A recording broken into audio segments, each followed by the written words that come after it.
할렐루야. 아멘. 오늘 함께 사도행전 2장 41절에서 44절 말씀 보겠습니다. We're going to be in Acts 2 verses 41 to 44. You do not need to use a transmitter today as I'll be preaching in both languages. Acts 2 verse 41 to 44. 사도행전 2장 41절에서 44절입니다. 가능하신 분들은 이 시간 자리에서 일어나셔서 하나님의 말씀 봉독하겠습니다. If you're willing and able, please rise as we read God's word.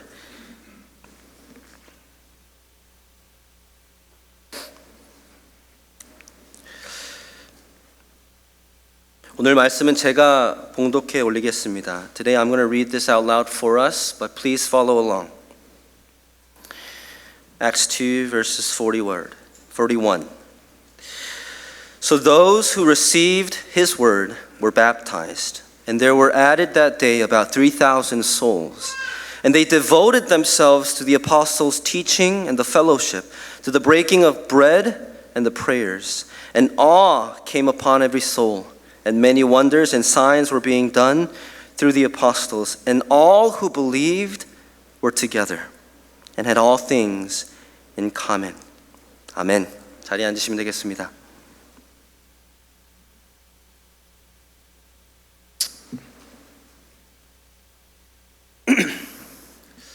우리 몸이 건강하다는 신호, 반대로 몸에 이상이 있다는 적신호는 무엇이 있을까요? What is a sign we look to see if our body is healthy? What are some red flag symptoms? Parents, we know when our little ones have a fever over 102, we need to take them to see a doctor. 우리 어린 자녀가 있는 부모님들은 압니다. 아이에게 이 39도가 넘는 고열이 있으면 바로 병원에 가야 됩니다. 특히 노년에 계신 분들은 이 가슴 통증이 있고 숨쉬기 어렵다고 하시면 의사도 걱정합니다. Especially for our senior members, when there's chest pain and difficulty breathing, even the doctors are alerted. Maybe a GI specialist would look at the gut for signs, while dentists might look at the color and swelling of our gums. 대장내시경 전문의는 장을 꼼꼼히 살펴보겠죠. 치과 의사들은 우리의 잇몸이 붉게 부었나 아마 살펴볼 것입니다. 성경은 교회를 그리스도의 몸이라고 말합니다. The Bible says that the church is the body of Christ. 이 타이드워터 한인 침례교회가 바로 그리스도의 몸된 교회입니다. So Tidewater Korean Baptist Church is the body of Christ, local and made visible. So then how can we know if this body right here is healthy or not? 그렇다면 이 몸이 건강한지 건강하지 않은지 우리는 어떻게 알 수 있을까요? 우리 TKBC는 건강한 교회입니까? Is TKBC a healthy church? 오늘 함께 읽은 본문 사도행전 2장의 맥락은 이렇습니다. Here's the context of today's passage in Acts 2. The Holy Spirit that Jesus promised to send was poured out onto those who were gathered to pray. 오순절에 모여서 제자들과 성도들이 간절히 기도하니까 예수님께서 약속하신 성령님이 불같이 임하셨습니다. 그리고 제자들이 불받아서 담대히 복음을 선포하기 시작하니까 복음이 불붙듯이 퍼져나가기 시작합니다. And then the gospel begins to spread like wildfire as his disciples with fire begin to proclaim the gospel. And we immediately see Peter preach to the public what your Bible refers to as the sermon at Pentecost. 그래서 우리 성경에 나와 있듯이 베드로는 오순절 설교를 전하면서 복음을 전하기 시작합니다. 이 유대인들에게 너희가 죽인 예수가 부활하신 그리스도, 구원자시요 주님이시다. He proclaims that Jesus that you killed is the resurrected Christ, our Savior, our Lord.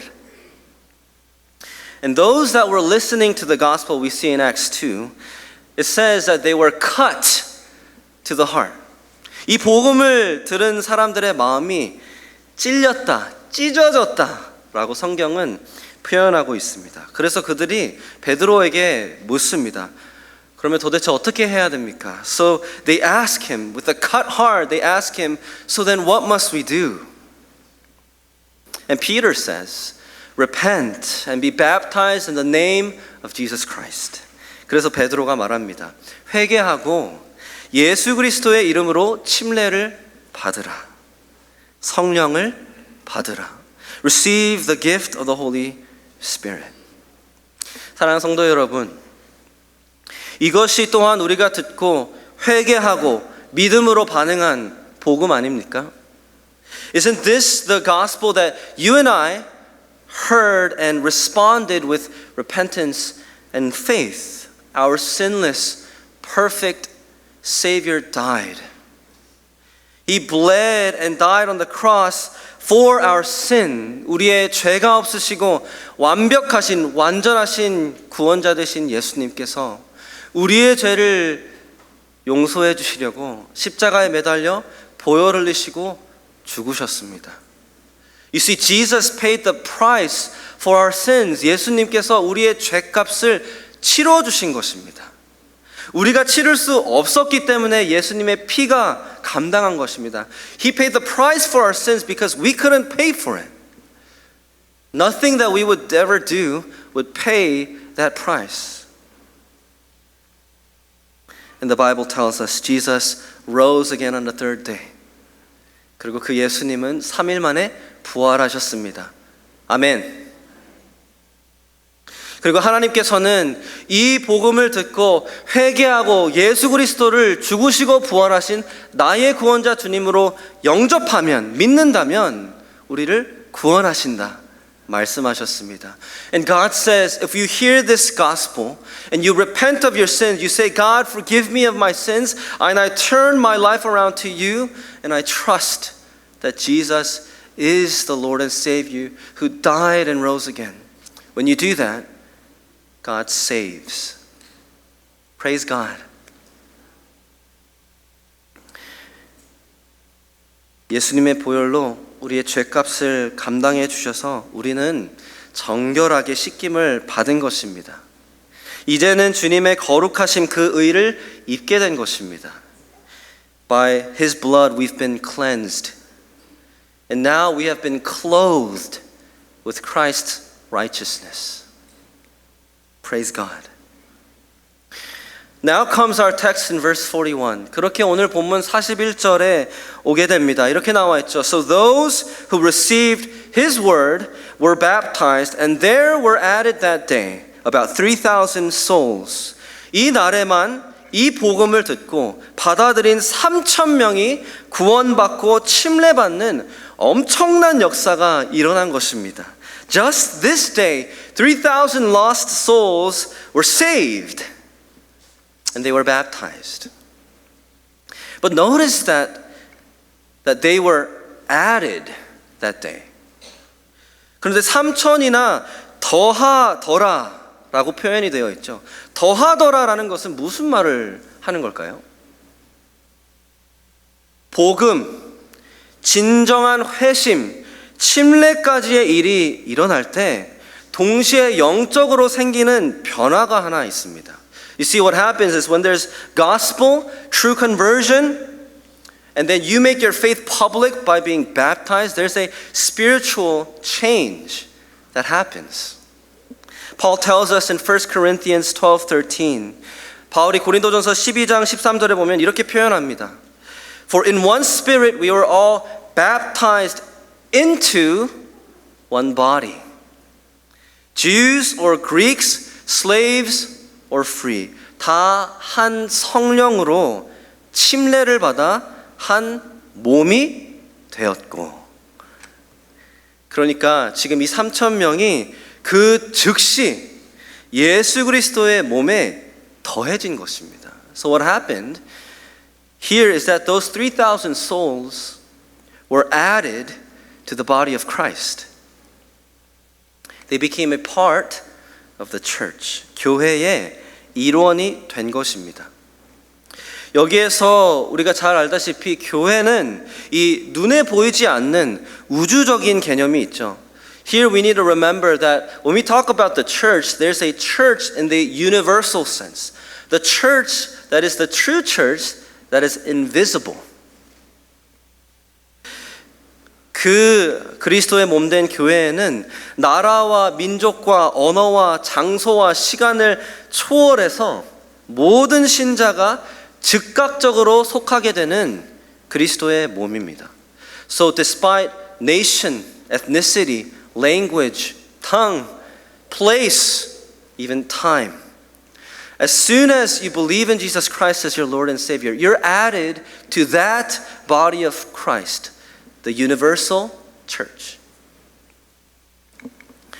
그런데 이 눈에 보이지 않는 이 영적 소속이 어떻게 세상이 볼 수 있는 가시적인 모임이 되는 걸까요?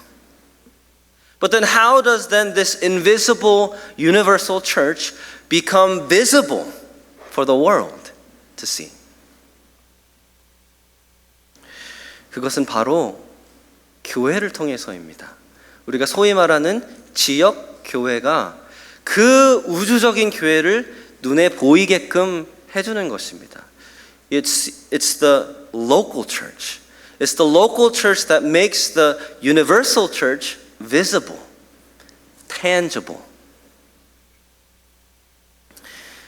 오늘 우리가 함께 읽은 이 본문이 그 유기적인 변화가 어떻게 이 땅 가운데에 드러나기를 시작하는지 알려줍니다. So this passage today shows us this very organic transition from belonging in the spiritual family and how that becomes evident in this world.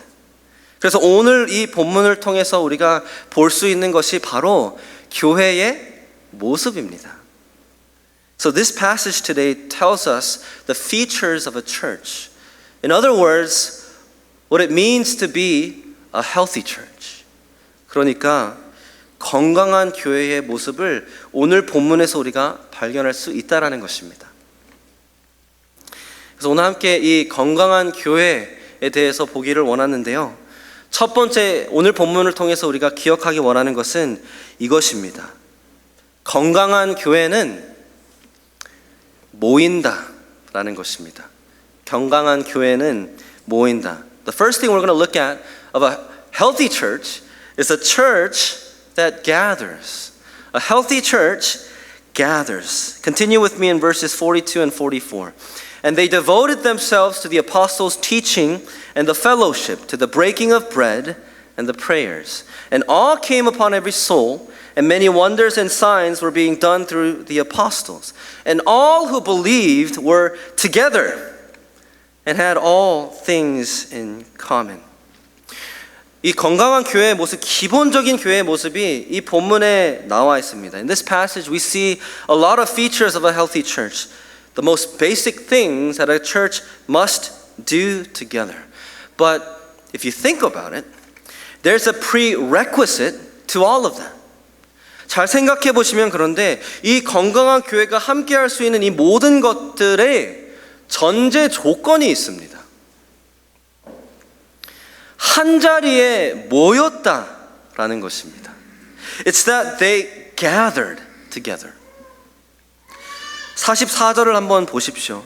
믿는 사람이 다 함께 있어. Notice verse 44. It says, all who believed were together. Look again in verse 46. We didn't read this, but in your Bibles it says, and day by day, attending the temple together, and breaking bread in their homes. 날마다 마음을 같이하여 성전에 모이기를 힘쓰고 집에서 떡을 떼며 라고 말합니다. The church is fundamentally a gathering. 교회는 사랑하는 성도 여러분, 근본적으로 모임입니다. 모임.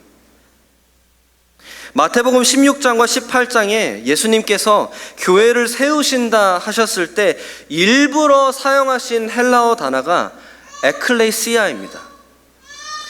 The Greek word that Jesus uses for the first time in Matthew 16 and Matthew 18 when he talks about establishing the church is this word right here, ecclesia. That word means gathering. It means assembly. 이 ecclesia라는 단어는 모임이라는 단어입니다. 이렇게 통상적으로 헬라어 문화권 가운데 항상 쓰여왔던 그 단어를 예수님께서 교회에 적용하신 것입니다. It's this word that the Greek culture and people and philosophy have always used. It's a gathering of people. And Jesus purposefully uses that word to talk about the church. 교회는 모이는 집단이다 라는 것입니다. 이 베드로의 고백처럼 복음을 듣고 예수 그리스도를 구원자 주님으로 고백하는 사람들의 모임이 교회입니다. Like Peter's confession, church is a gathering of those who believe and confess that Jesus Christ is Lord and Savior. It's those people coming together as one. 그 그리스도인들이 하나가 되어 모이는 것이 바로 교회입니다. 그렇게 생겨난 지역교회가 우주적이고 눈에 보이지 않는 그리스도의 몸된 교회를 이 땅 가운데에 드러내는 것입니다. See, that's how the gathering of the local church is what makes visible the invisible body of Christ for the world to see. Think about it this way. 이렇게 한번 생각해 보십시오. 우리나라 축구 대표팀이 최근에 웨일스와 경기에서 무승부를 했죠. Recently, the South Korean national soccer team had an international friendly against Wales. We have great players like Son, Kim, Kang-in Lee, who were handpicked to be a part of the national team. 우리가 참 좋아하는 손흥민 선수, 김민재, 이강인 선수들과 같이 이 선수들은 국가에서 부르심을 받은 것입니다. 그런데 그것 아십니까? 월드컵이나 국제 친선 경기가 없으면 국가 대표팀은 없습니다. But unless there's a World Cup or an international friendly, there is really no national team. These players rep and run for their own teams. 이 선수들은 그때까지는 자기가 속한 팀을 위해서 열심히 뛰는 것입니다. 그런데 국가대표팀이 존재하고 소속되어 있지만 이 국가대표팀이 진짜가 되는 순간이 언제입니까? 소집할 때입니다. But when does the national team come into existence for the world to see? It's when all of these players are called together. It's when they begin to practice together. It's when they begin to play a game together. That's when the world sees, oh, look, that's the Korean national team. 그때서야 훈련을 위해서 소집하고 경기를 함께 뛸 때 그때서야 이 세상이 보고 우리가 보기에 아, 저게 한국 국가 대표팀이구나 라고 볼 수 있는 것입니다. 이것이 이 우주적인 교회와 지역 교회와의 관계입니다. 교회가 모였을 때 비로소 세상 가운데에 예수 그리스도의 몸된 교회가 보여지는 것입니다. You see, it's when the church gathers, again, that's when the invisible body of Christ is made visible, tangible, displayed for the world to see. And if you think about it, that's how the people of God, Israel, was supposed to witness to this world. 생각해 보시면 구약의 하나님의 백성 이스라엘도 이렇게 하나가 된 민족으로서 나라로서 세상과 구별되었음을 보여주어야 했던 것이죠. 그런데 성경 마지막 요한계시록을 가도 말해줍니다. 주님 돌아오시는 그날에 역사와 민족을 초월한 주의 몸된 교회가 따로 놉니까? 그렇지 않습니다. 주님의 보좌 앞에 하나가 되어 모이게 됩니다. And as Revelation tells us, on the last day when Jesus returns, the whole church, the true church, gathers by the throne of our God. That's ecclesia. God's people gathered together in one place. 그게 에클레시아입니다. 하나님의 백성, 그리스도인들이 한 곳에, 한 시간에 모이는 것이 교회입니다. 이것을 반대로 말하면 모이지 않으면 교회가 될 수 없습니다. Which means then, if we don't gather, there can be no church in a real, visible, tangible sense. 그래서 사랑하는 성도 여러분, 히브리서 10장 25절에 보면 우리에게 이렇게 명하지 않습니까? That's why Hebrews 10:25 we're commanded. Do not neglect to meet together. 모이기를 패하지 말아라. As is the habit of some, but encouraging one another, and all the more as you see the day drawing near. 모이기를 패하는 것은 교회가 근본적으로 교회가 될 수 없게 하는 것입니다. You see, to neglect to gather makes it impossible for the local church to be a representation of the body of Christ. In other words, a habit of neglecting to gather is a huge red flag in our health. 그 말은 습관적으로 모이기를 패하는 것은, 이 모임을 멸시하는 것은 우리 몸의 건강에 엄청난 적신호다라는 것입니다. 사랑하는 성도 여러분, 건강한 교회는 모이는 교회입니다. A healthy church is a church that gathers. I could even take out healthy. 이 건강한을 빼도 됩니다. 교회는 모임입니다. A church is a gathering. 오늘 본문은 이것이 너무 유기적으로 자연스럽게 나타난 형상처럼 묘사하고 있죠. Today's passage describes this as such an organic thing that happens. Gospel, saved, gathered as one. 복음, 구원, 그 즉각 모이기 시작합니다. Every day, even if it's 3,000 people and more. 3,000명이 넘다 하더라도 모든 사람들이 함께 매일같이 모이기를 힘썼다는 것입니다. 타이더워터 우리 한인침례교회 성도 여러분, 우리는 모이기를 패하고 있습니까? Members of TKBC, do we neglect to gather? Or are we devoted to getting together?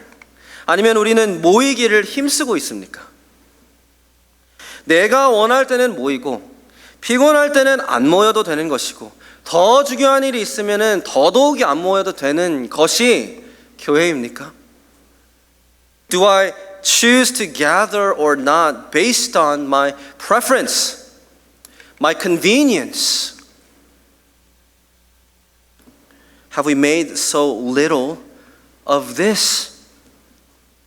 우리가 이 모임을, 이 예배를 혹시 너무나 작게 여기고 있는 것은 아닙니까? 이 코로나 이후로 가장 심각한 후유증은 이 기관지의 문제가 아닙니다. You know, the greatest detrimental after effects of COVID is not on our lungs, our respiratory system. It's that it's become so easy to justify neglecting to gather.